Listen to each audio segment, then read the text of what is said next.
Olá! Na aula de hoje nós vamos falar sobre vetores. Nós já trabalhamos até aqui com muitas variáveis, tá? E a gente chama essas variáveis de variáveis simples, tá? Por quê?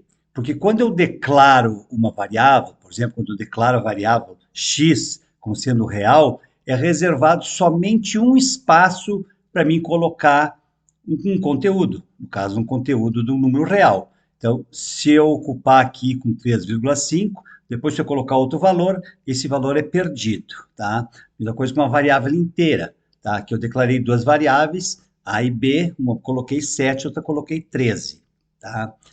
Existe outro tipo de variável que são chamadas de variáveis compostas, também conhecidas como vetores.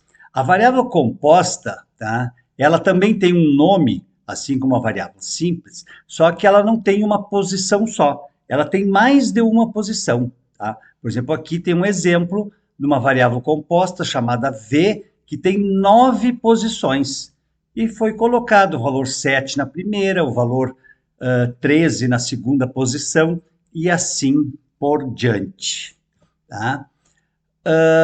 Como é que eu me referencio a cada uma dessas posições? Quando eu me referencio a uma variável simples, eu simplesmente me referencio a ela através do nome.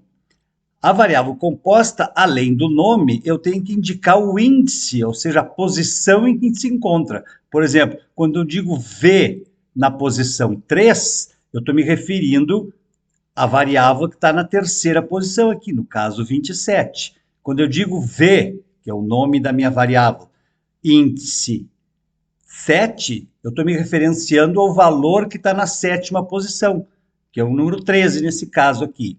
Quando eu faço uma atribuição, tá? Por exemplo, estou atribuindo 15 à oitava posição da variável, do vetor V. Então, eu estaria colocando 15 nesse espaço aqui. A mesma coisa eu posso fazer dentro de uma leitura, tá? Dentro do comando leia, eu posso ser leia, tá? Para a posição nona do vetor V. Então, ele vai colocar, através do teclado, vai colocar alguma informação aqui, tá? Além de colocar um número dentro dos colchetes, eu posso colocar também uma variável inteira. Então, quando eu digo VDI, tá? Se esse I vale 1, eu estou me referenciando à primeira posição. Se eu digo, por exemplo, VDX, e o X desse vale 4, eu estou me referindo a esse 1 aqui, que está na quarta posição desse vetor V. Se eu peço para colocar 15, tá? Atribui 15 a variável V na posição P, se esse P vale 9, eu estaria colocando o 15 aqui nessa posição. Então, a maneira de me referenciar uma variável composta, um vetor, é pelo nome e, entre colchetes, um valor inteiro, que estaria dentro desses limites aqui, no caso aqui, de 1 a 9. Esses limites aqui vão ser definidos na declaração. Já vamos ver como é que a gente vai declarar uma variável composta, tá? Mais um exemplo aqui, ó. Aqui eu vou estar escrevendo, tá? O valor da variável V na terceira posição, mais o valor da variável V na sétima posição. Na terceira posição é 27, na sétima posição é 13, então essa soma aqui daria 40. Tá? Aqui eu vou colocar na tela o valor da variável 2 menos da primeira posição. Tá? A segunda posição é 22, menos a primeira posição, que é 7, isso aqui dá 15. Então, essa instrução aqui coloca na tela esses dois resultados a partir do vetor. Tá? Uma variável simples, nós já vimos como é que a gente declara. A gente coloca o tipo da variável, 2 pontos, e o nome da variável. Tá? As variáveis reais é real, 2 pontos e um nome. As variáveis inteiras é inteiro, 2 pontos, e o nome da variável. Numa variável composta, tá?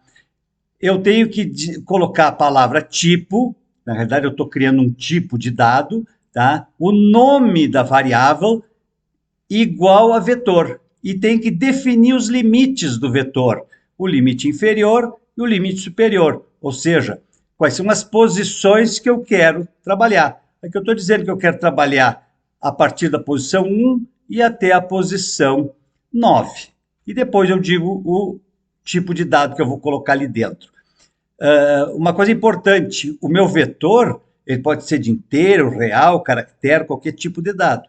Mas o índice que vai ser colocado aqui dentro, certamente tem que ser um inteiro, tá? Então, aqui, ó, esse I, esse X, esse P aqui, tá? Tem que ser valores inteiros, correto?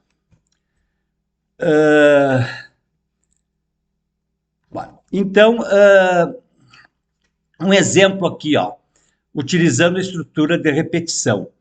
É claro que vetor, tá, ele está fortemente associado com as estruturas de repetição. Tá? Então, imagine essa estrutura de repetição aqui, ó, para I de 1 até 9. Tá? O que vai acontecer aqui? Ele vai repetir esse comando aqui 9 vezes, né? Primeiro o I valendo 1, depois valendo 2, até valer 9, tá? Quando ele valer 10, ele não vai mais repetir, ele vai interromper o laço. Tá? O que eu tenho aqui de comando? Eu tenho um escreva V na posição I, tá?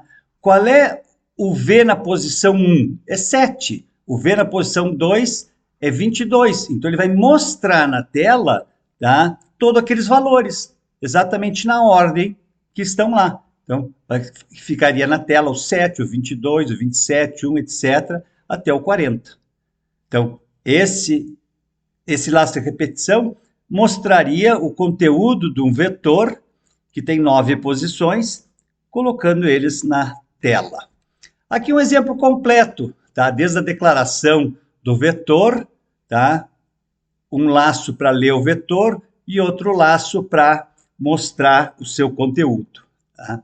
Tipo x igual a vetor de 1 até 5 de real, o que ele faria? Ele criaria um vetor chamado x com 5 posições. A primeira é 1 e a última é 5. Aqui eu declarei uma variável li, que eu vou utilizar para o controle dos laços de repetição. Esse trecho aqui, ele vai ler o valor das 5 posições, tá, através do teclado. Então, esse I vai variar de 1 até 5. A primeira leitura vai colocar um valor digitado na primeira posição, depois na segunda, até a última aqui. Tá? E o último trecho aqui, para ir de 5 até 1, passo menos 1, o que ele vai fazer? Ele vai mostrar cada um daqueles conteúdos lá, só que ele vai começar pela posição 5 e terminar pela posição 1. Tá? O que tem na posição 5? Tem o valor 13. O que tem na posição 4? O 9. O que tem na posição 2? 14. E na primeira posição tem o 7. Então, ele mostraria em ordem invertida. Tá lá. Então, esse é um exemplo, tá, de aplicação de vetores. Certo?